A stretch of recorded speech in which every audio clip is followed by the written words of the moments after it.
Hello there, this is Christian once again, down here in Santiago, Chile, and I'm doing uh, two for one. Two responses in one video to a couple of threads being going around. Not the vinyl, not the metal tag. I'm going to do that a couple of more days. I have to um, start grabbing the stuff I'm going to show. But the first one is one that's Chris Proofy, musically obsessed, did a couple of days ago. I think maybe last week, when he wants us to show us your top 10 2000s era of Maiden songs. Yeah, basically, which are our favorite songs from the new era of Iron Maiden, from the reunion with Bruce Dickinson and Adrian Smith, the newer almost all you know this five albums that they had put out. Of course, The Brave New World, The Final Frontier, Book of Souls, A Matter of Life and Death, and Dance of Death. So, without further ado, I'm going to start that really quickly. At number 10, here you have my list. Number 10, Death or Glory, from this one. A really good one from the side too. If you have the CD edition of this one, here it is. It's a really good one, a really long one.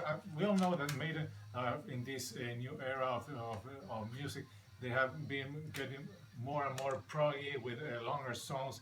Sometimes they stretch. I think they stretch it too much. I think sometimes they need a good producer like the late Martin Birch that says to the guys, okay, that's enough. You don't need to stretch the song 10, 7, 8, 9, even 10 more minutes or even 18 minutes. Like we have a song in this. I don't know. Maybe it's too much, but this is, however, this being a long song, it's a really good one with really good melodies, a nice guitar work from the three guys, but especially from Adrian Smith and Dave Murray. They have always been a good tandem of guitar players, and this is a great one. And also the lyrics are really good. So that's my number 10, Death or Glory. At number 9, we have also from Book of Souls, the Red and the Black. It's track number 4, also a really good one. That it has been played live on the last tour, and however, maybe you can tell that, or you can say that Bruce is having some issues singing on this album, but I think he has live. He has pulled it out really good. He's been singing really good, and this is a great song with catchy melodies, with really hooks and guitar work, and again cool lyrics. In the vein of Maiden, they do this kind of lyrics about war, about politicians, about how things are going on. Maybe sometimes even some ballads, but this is a really good one. So number 9, the Red and the Black. Next, at number 8, we have from here it is, the Final Frontier. It's the Alchemist. It's track number 5, running at 4 minutes and 29 seconds. That's a short song for Maiden standards. It's a really good one. I think it's the only song I have chosen from that is written by Johnny Gers and Steve Harris. Really fun one, a really quick song, right to the chase. You know what you get. You only have 4 minutes and 30 seconds to do the job. So that's what we have here. So at number 8 we have the Alchemist from the Final Frontier. There it is. At number 7, from Brave New World, we have track number 7, and it's The Fallen Angel. It's a track written by the main writer here is Adrian Smith. It's a really short song. It's played really well. I think they only played live on this album when they were touring this album. It's a really good one. Adrian Smith, he writes a really catchy song with great hooks, and the lyrics, it's kind of over the edge for Maiden standards.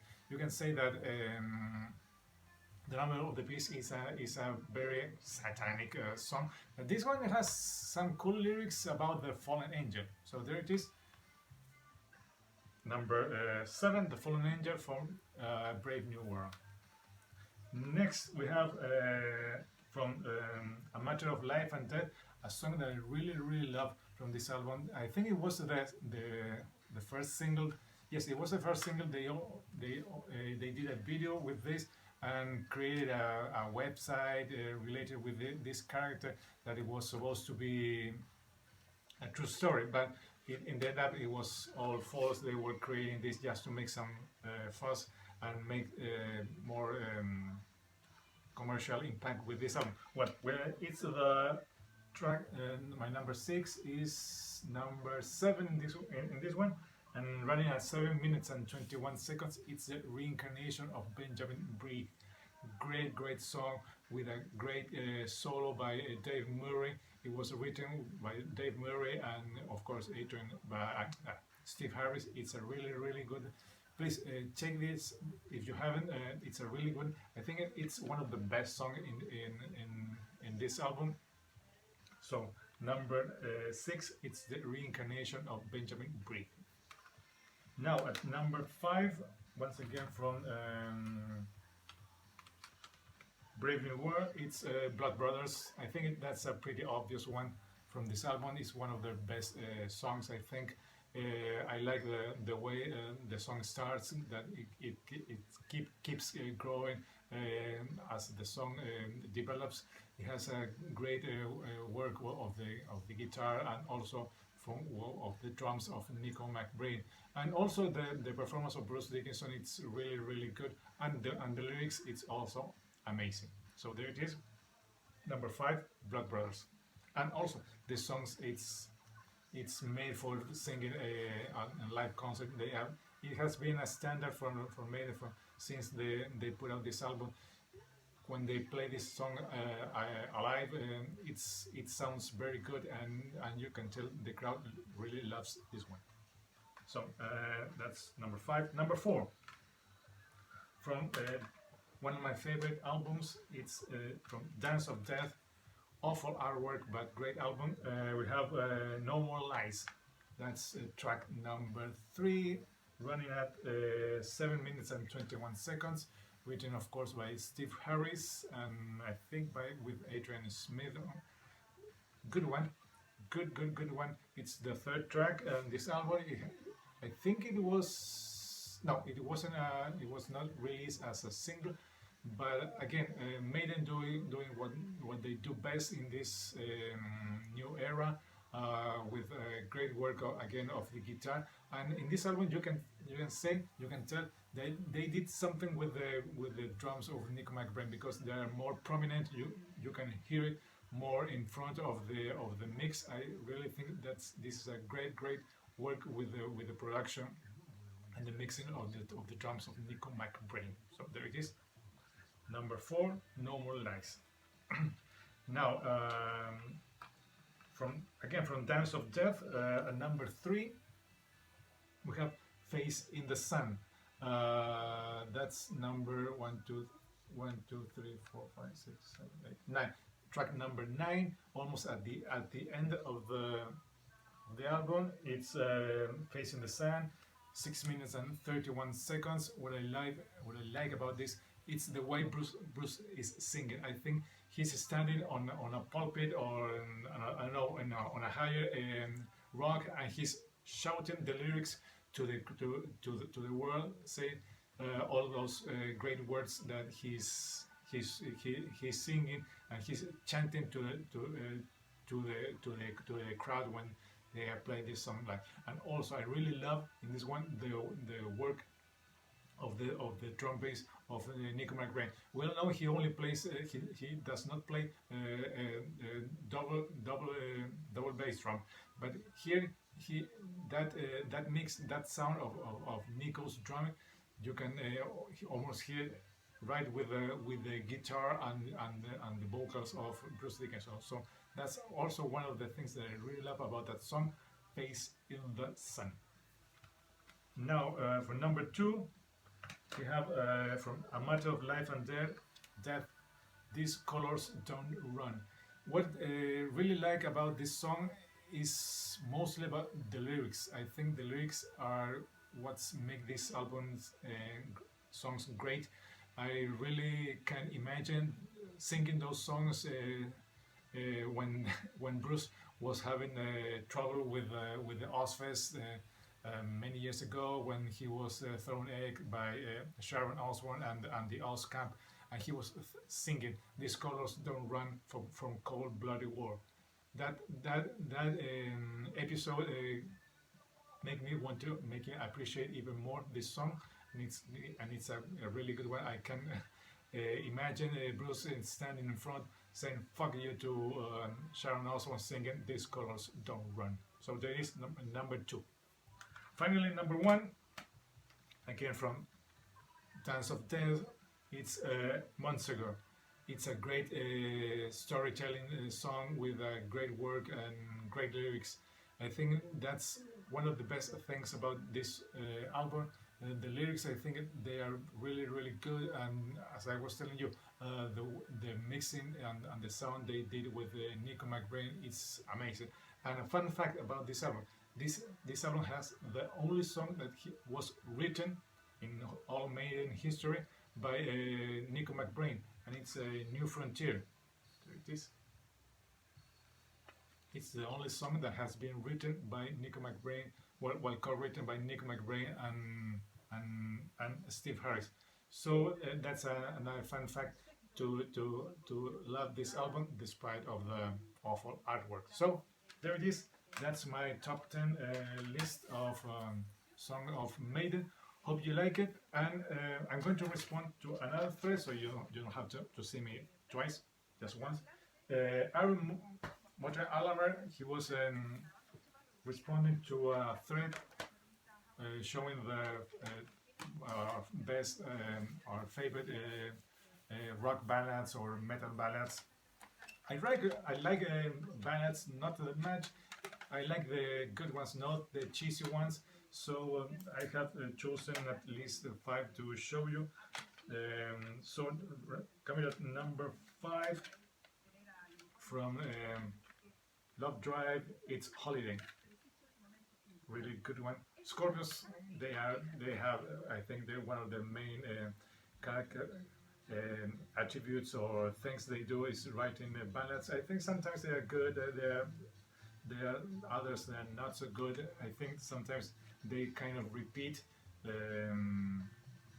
doing ballads like Wind of Change. I don't like that one. I think that's too commercially created. I think they write, oh, we need to write a ballad, and what better than the turn of the Berlin Wall. So they wrote that. I think that song did not come from the heart. They needed a ballad and they had to write. So next one, this from this album, from Warrant's second album, Cherry Pie. This is my TM cassette. You can see everything in Spanish, and the song is I Saw Red. Really good one, song written by the late Johnny Lane. One of my favorite ballads from Warrant. I don't like that much Heaven. I think this one is better. Next, number 3. Yes, number 3. We're going to go with from this album, from this band. We all know who they are, and the song is Hysteria.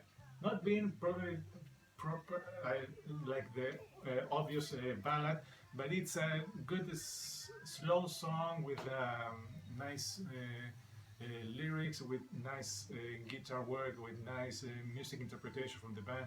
I think I like it this very much, this kind of ballad, Hysteria, than the other one. I think it's Love and Affection. It's also a good one, and that's my favorite from this one, Hysteria, from the album Hysteria. Next one, yep, there it is. Another good one from this band, Tesla and Love Song. Maybe too obvious the title of the song, but it's a really good one. And now, finally, my number one ballad from all time. I think it's going to be my favorite forever. It's from 2000's, Tooth and Nail, and it's of course Alone Again. Great ballad, great lyrics. I think that's the staple for how a ballad should be written. The lyrics, the sound, the guitar, everything, and of course the vocal performance from Don Tucker when he was singing on top notch. Not how he's singing right now, but there it is, my number one, Talking and Alone Again. So that's it. Some honorable mentions, of course. Queen, Love of My Life, amazing song. From a Spanish heavy metal act, Barón Rojo. They have a kind of ballad, and the name of the title in Spanish is Siempre Estáis Ahí. It's a song written and dedicated to all the fans that have always been there supporting the band, playing around Europe and around the world. So if you like a good kind of smooth song, kind of a ballad, the name of the song is Siempre Estáis Allí. There it is. There it is. And finally, another good one from Scorpions, of course. When the Smoke Is Going Down, that's another good one from Scorpions. And yeah, that's mostly love songs or love ballads that I like. The one I want to have, it's I Remember You from Skid Row. I know well, lots of heavy metal acts from the 80s have ballads, but sometimes they get like the same formula done over and over again, so they become like I don't know, like a gimmick, like something to laugh about, and then end up becoming cheesy songs. So I think those are the best. That's Christian saying goodbye. See you next time. Bye bye.